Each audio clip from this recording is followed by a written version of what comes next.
Hi, everybody.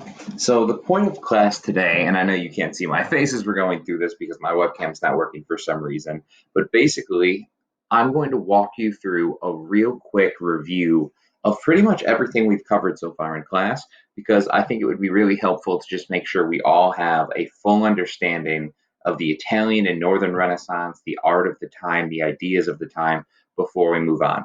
So it's up to you really how much of these notes you want to write down because we already have all of this. You'll notice this PowerPoint really isn't as pretty as my other ones, and it says midterm review because this is one of the things that I usually go over and do before the midterm. But I think it's important to do now to really make sure that everybody has a pretty in-depth understanding of these different ideas. So period one, we talked about 1450. We obviously haven't gotten to 1648 yet because we're just starting about the Italian Renaissance so far. We said the Middle Ages was dominated by feudalism and the Catholic Church. The Crusades and Black Death are major events of this time period. And then we have the first topic of this class, the Renaissance.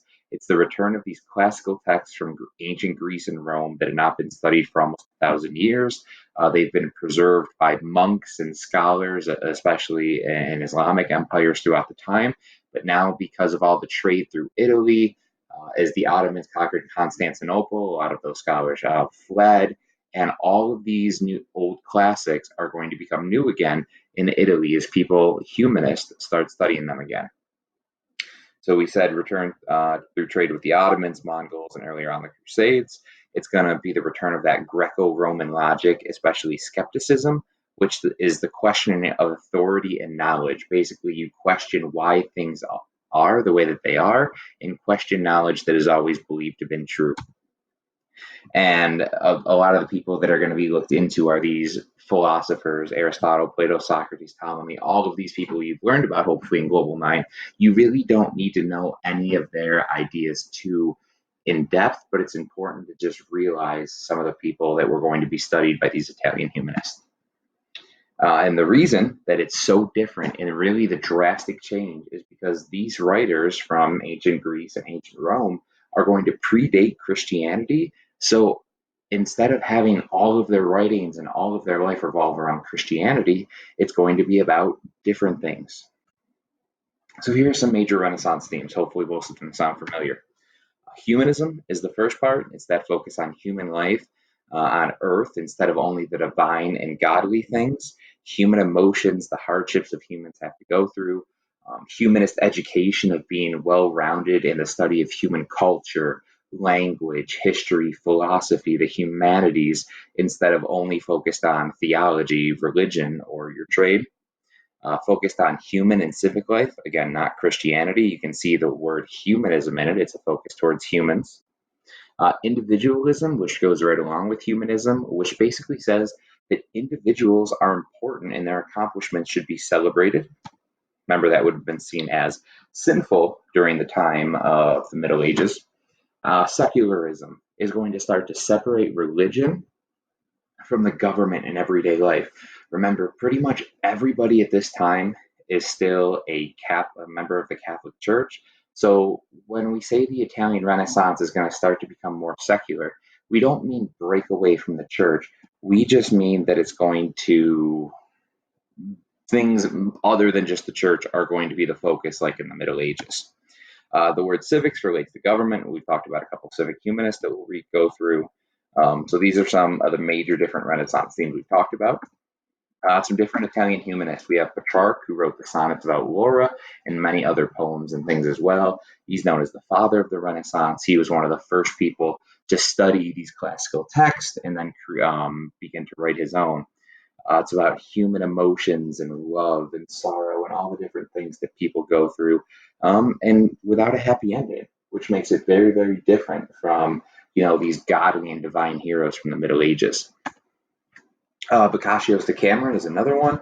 It's a book about non-perfect characters avoiding death and telling stories about the moral dilemmas, stories about their individual life and the hardships and hard decisions they have to make between surviving and doing what's right and doing what's wrong, not these perfect godlike heroes.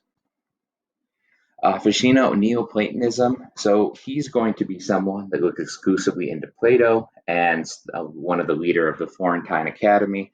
Remember, that was opened in Florence and patronized or paid for by the Medicis. Most of these people were sponsored in some way by some wealthy patron that is going to pay them to research and discuss these ideas. He's going to attempt to synthesize, which means kind of to combine Christianity and the ideas of Plato, basically saying it's not Plato's fault he didn't know about Christianity. If you really look into the writings of Plato, the ideas are there. They just didn't know about Christianity and Jesus Christ yet. Everyone kind of has different opinions on that, but he was basically trying to combine the classical knowledge of that time to the religion and importance that it played now. Mirandola wrote Oration on the Dignity of Man, basically saying that God gave humans unlimited potential.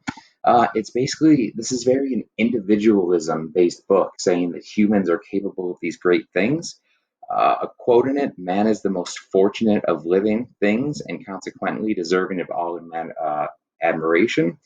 Remember, during the Middle Ages, this would have been seen as sinful because only God was worthy of that admiration and love.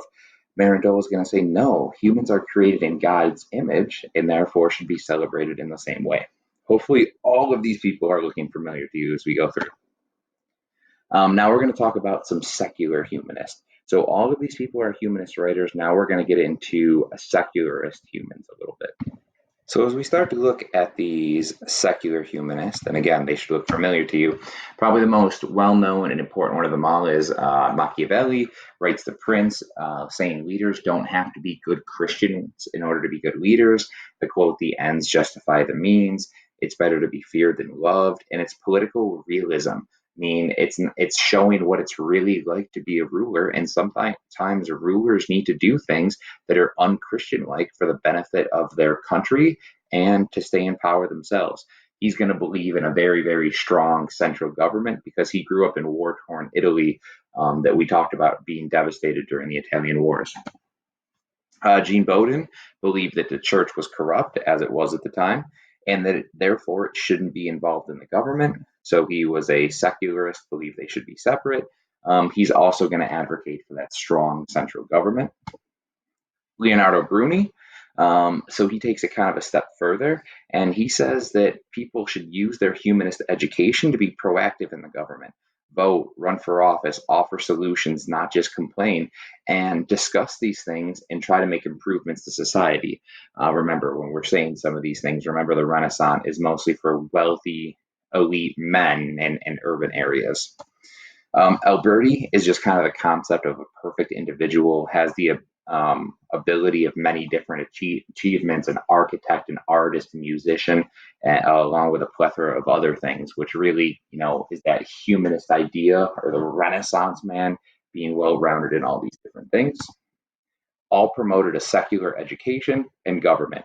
So separating religion from the government and, focusing more on that well-rounded education rather than just a Christian education itself.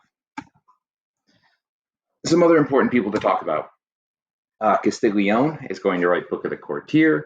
It was that noble handbook guy, basically saying men should have these high moral character and, again, be well-rounded in all of these different things, military training, classical knowledge, that a nobleman should not really be a show-off about all these things, but be modest about it, be educated, act appropriate way, those type of things. Remember, he also does mention women. He believes women should be educated enough to carry on a conversation because no one likes boring people. He also refers to them as attractive ornaments in his book that should remain completely feminine, which at the time meant not playing music, not playing sports, and other things along with that. Lorenzo Valla was the bishop that discovered the donation of Constantine was a forgery. It's just going to promote skepticism because it proved the church lied about this. All of these different lands that they said Emperor Constantine from the Roman Empire gave them. But when he was going through and studying these old documents, as humanist writers do, he basically showed that the Latin that it was written on was not the same Latin that was used at the time of Emperor Constantine. He's going to remain loyal to the Catholic Church his entire life. And I don't want to say that he discovered it by accident, but he kind of did. And then you have Christine Pisan and Isabella. So these are two women that kind of are the exception to the role of most women during the Renaissance. Most women during the Renaissance were still subservient to their fathers and then were married off and then subservient to their husbands, not really any political power. Women were there to inspire art and music and these things and literature, but not create it, according to the men of the time. So Christine de Pizan is going to write going to be an author that's going to actually be able to support herself by her writings. She writes a book called City of Ladies and is known as Europe's first feminist. The book basically talks about all of women's accomplishments throughout history. And Isabella Batiste is basically the ideal Renaissance woman. She's going to be a wealthy woman that is going to patronize and collect these great Renaissance artworks. And basically, shows how becoming a patron of the arts was the most socially acceptable role for a well-educated Renaissance woman. Again, some of them, the education of women was a very debated and controversial topic of the Renaissance, but most Renaissance people believe that even if they thought women should be educated, that they should still stick to more feminine type things, showing a continuation of the Middle Ages. And just remember, the Medici family was that wealthy Florence family through banking, most powerful Italian family, ran politics, ran the money, were basically in control of everything at Florence. Printing press, super quick, invented by Gutenberg in around 1450. It helped spread these Renaissance ideas and artwork. It's going to make copying things so much faster, meaning there's going to be more works of literature out there, which is going to increase literacy, is going to slowly over time increase the demand for education. It's not just like the printing press is there one day and 5 years later, everybody's reading books. And later on, we're going to talk about the Protestant Reformation, and it's also going to help spread Martin Luther's Protestant Reformation ideas. So Renaissance art, super important characteristic to know. Renaissance art is going to be focused on the individual. It's regular people. When I say regular people there, that's, I guess, more Northern humanism. When I say regular people here, talking about Italy, it's regular people like instead of God. Like wealthy families like the Medicis are going to pay artists and sculptors to create art of themselves so they can be remembered and dignified. It shows human expression, includes classical figures. If you think of the School of Athens by Raphael, pillars, Roman arches, and also a lot of Christian figures. So remember, the Renaissance, even though it's becoming more secular, besides wealthy families, the church was the biggest patron of the arts. So much of Renaissance art is going to be paid for and commissioned by the church, and therefore has a religious theme. Geometric perspective, making things as accurate as possible, the sizing, the use of 3D figures, the use of depth, and everything just looks very, very realistic. You're going to laugh at me for pronouncing that word again, so I'm going to skip right over it. But it's the use of, basically different shading to show that source of light and to make pictures look, again, more real, more picture-like rather than a painting. Linear perspective, like it kind of brings your eyes to the main point of the painting. One of the ways this was done is by having everybody in the picture, if something is the focus of it, turn that way, paying attention to it. But we went over this in detail. Your chart can help you a lot, or going back to the Renaissance art PowerPoint, where we go through all of the different ones. The high Renaissance period was really 1500 to 1520. This is just when a lot of these artists that we've talked about, Michelangelo, Da Vinci, Raphael, were creating some of their most famous works. And again, I'm not going to spend too much time going over these Renaissance artists. We talked about them all. You completed that graphic organizer. You don't need to know every single one, but you should be able to look at a picture, and if it's from the Renaissance, be able to fully in detail explain how what you see and the characteristics that are shown in it represent the Renaissance. Patrons of the art, we've said it was a sign of power, wealth, and prestige to have artwork created of or for you.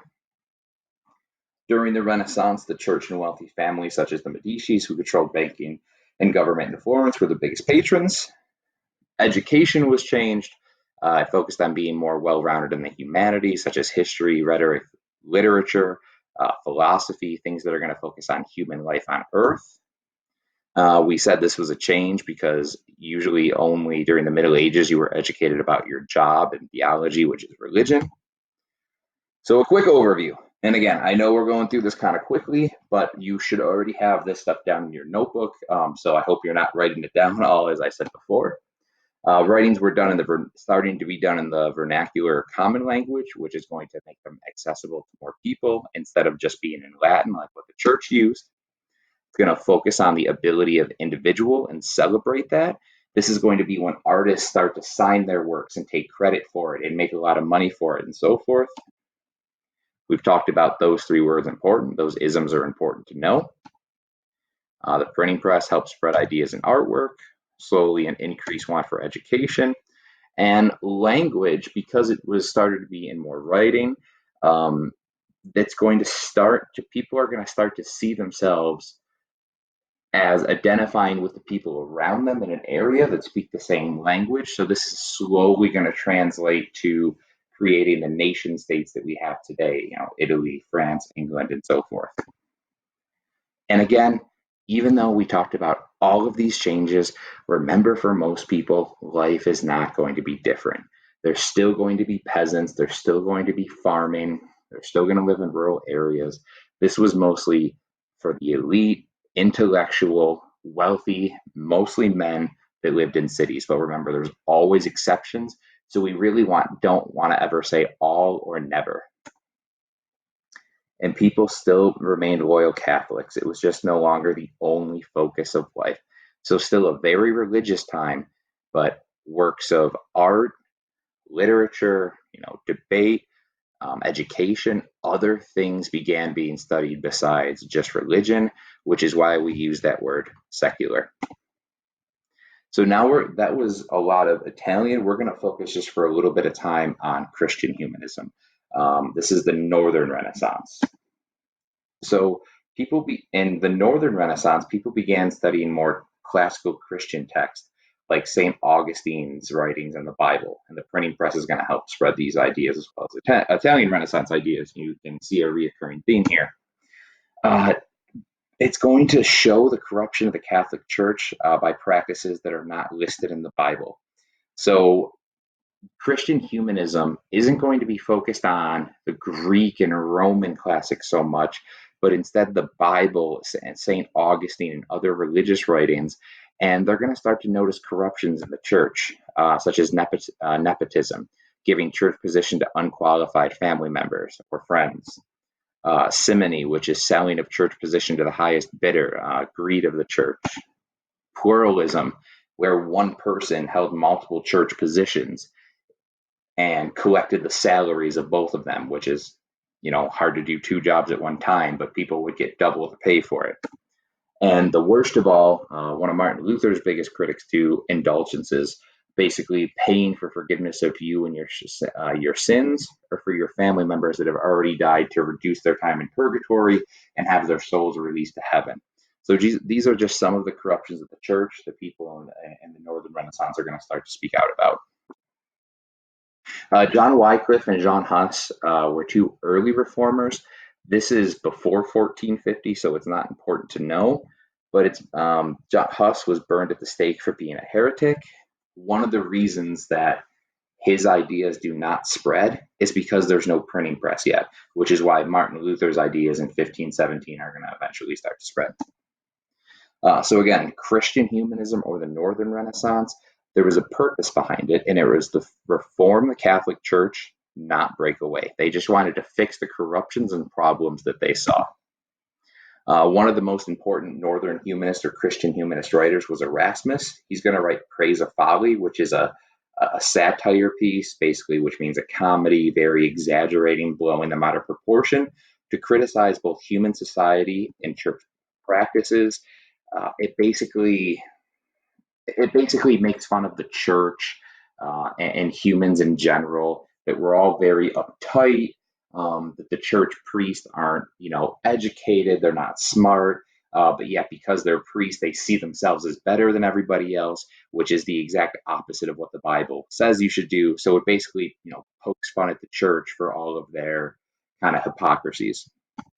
Then you have Thomas More from England, who's going to write the book Utopia. It's about this perfect world where there's no private property, no greed, no corruption, and religious toleration exists.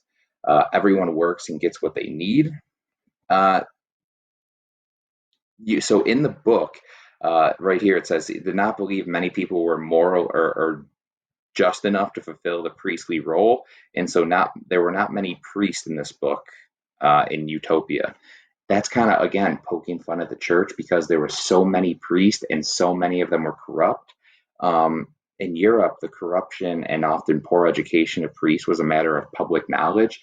That was one of the problems. Priests were not a lot of them were not educated, not great people. We've talked about the different corruptions that exist.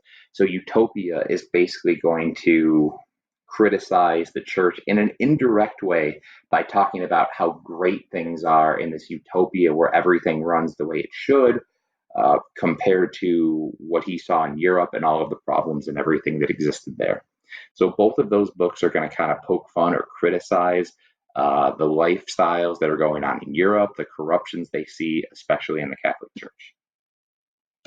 When it comes to Northern Renaissance art, naturalism, you have Jan van Eyck, who's known for his religious themes, Peter Bruegger the Elder, which is all of the different landscape scenes, villages, and peasants. We looked at the self-portrait. The Fugger family was in the Holy Roman Empire, German areas, as to what the Medicis were in Florence. Rembrandt is another one. It basically Northern Renaissance ideas is that everyone is worthy of art. It's not just God. It's not just the elite. It's regular, everyday people are worthy of that art too. They're going to use wood cutting blocks and oil canvas that are going to allow multiple layers and these very vivid colors to be used. And these two things I'm not worried about. So I have no idea how long that I just talked as we went through this, but I wanted to make sure we spent today clearing up basically the information about the Renaissance that you need to know. You can see the work here for the rest of the week. These multiple choice questions, if you click on it, the directions are there to go through and highlight. These are AP multiple choice questions, the way you'll see them on the exam. It has it's a stimulus, a map or a quote or something, and then questions you have to answer based on that. I hope this was helpful to review these different time periods. If you have any questions or anything's not making sense, we're moving on to the Age of Exploration tomorrow. So please reach out and ask. I hope this was kind of, I know just me straight talking to you, but for kind of putting together the different ideas and the different events and important people of the Renaissance. Have a wonderful Monday.